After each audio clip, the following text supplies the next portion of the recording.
I grew up in a Catholic church, and in the Catholic church, there isn't any conversation at all about sex. It wasn't until actually I was in college and studying women's history in Ireland that I learned a lot about Irish Catholicism and birth control, and how women had to fight for the right to birth control. How even birth control was seen as something to be ashamed of. And you just didn't do. So there's no conversation at all about sex. And so growing up, I just never had those conversations in the church with my parents.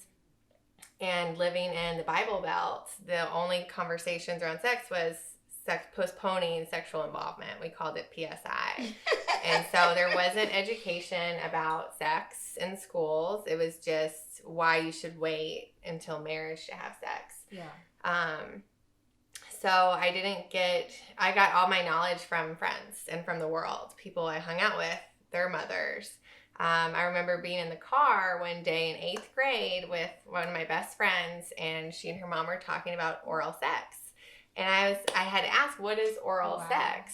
And I thought it was when you talk on the phone about sex.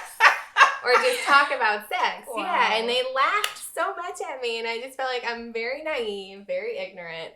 But I learned from my friends, and I learned from making myself vulnerable to ask questions. And at such a young age, you don't really know where you fit into that.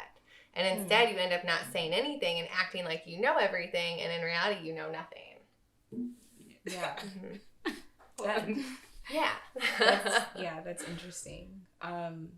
So my background, I grew up in a Haitian church, and Haitian churches are very traditional. Things are very strict, and there's no room for adding onto what they've already learned to teach about. It's also a Wesleyan church, following the teachings of John Wesley, and so there was no room for any conversation about sexuality, women's sexuality, anything like that.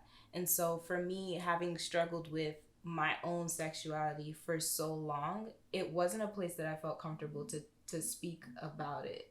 And so I also learned from my high school friends, about sex and different things, and they made it seem like it's okay to watch pornography. It's okay to, mess around with a girl or two in school. I went to an all-girls school.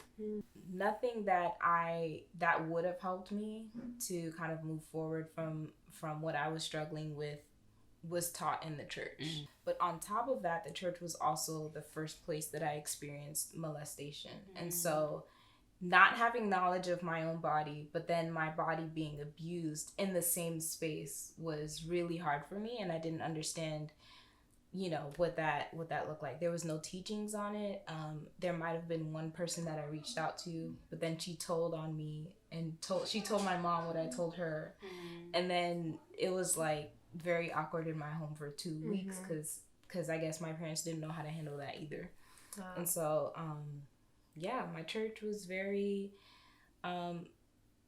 very open in the sense that if you came to them with something you were struggling with, you weren't necessarily judged. However, teaching about it was not a thing at all. Yeah. It's unfortunate that that's just such a similar story. Like I, similarly to Wildred, I went to a West Indian Pentecostal church, and it was just this very cultural religion. Yeah. There wasn't necessarily any specific teaching that I would say like, oh yeah, that's grounded in the Bible per se, but there was a lot of like do's and don'ts that happened that came more so from West Indian culture and from, whatever the Guyanese auntie said was and wasn't okay. So the only conversation we ever had about, sex was like boys and girls don't sit next to each other. If you sit next to a boy, if you kiss a boy, if you look a boy, you're going to get pregnant. Like that was my only, so it's like, okay, I'm not going to be around the boys because I don't want to get pregnant by osmosis. So I'm going to stay away from the boys. But then, as you start getting older, you start having certain feelings, you start being attracted to people, and you're like, what do I do with this? And there wasn't ever anything that was coming from the church. But I did look at, like, I had an older sister in the church with me, and her friends, like, they're 16 and now some folks are starting to get pregnant, and it's like, how's that happening? Did she sit next to the boy? Like, what, you know? She looked at a boy. That's how she got pregnant. So you're like wondering, like, why are these girls getting pregnant? Like, what's happening? Then you go to high school, some of your friends are getting pregnant. So it's like, what is going on here? And I think I just kind of knew not to ask my mother. Like, that just wasn't ever something that we talked about. I don't even know that my mother has said the word sex to me to this day at 34. So it wasn't something that you talked about. But you go to school and your friends, now you start hearing certain things. Y'all start having certain conversations. You've seen stuff on TV.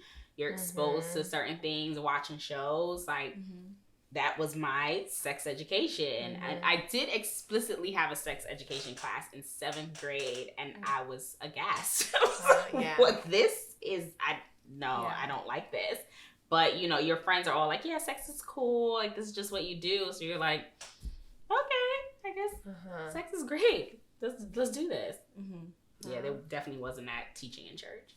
Yeah, and I think something that's key in what we all said is that it was a very cultural aspect that kind of trumped the Bible. It was very much like, this is what it is because this is what we believe in our culture. I feel like in my church, the culture of like skirts down to the ankles and like you can't be friends with the boys group, girls group kind of thing.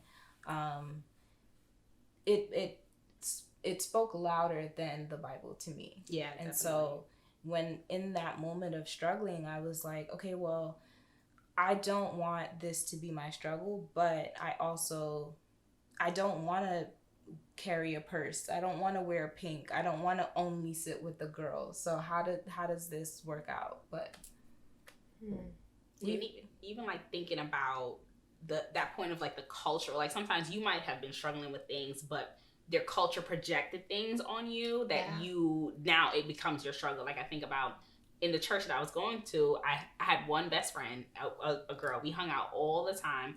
We did sleepovers at each other's houses. Like that was like my road dog. And the older women in the church were concerned that we were spending so much time together that they started asking if we were lesbians. And I remember an older woman coming to me and was like, I don't know. Y'all spending too much time together. What's going on here? And I'm like 11 years old. Like, That's I don't how they know. approach That's you? how they approach it. Of like, okay, Yeah. because I'm spending so much time with this other girl that we must be lesbians. So it's like, okay, so I can't hang out with the boys. Like I shouldn't be attracted to them, but you have a problem if I'm hanging out with another girl that makes me a lesbian.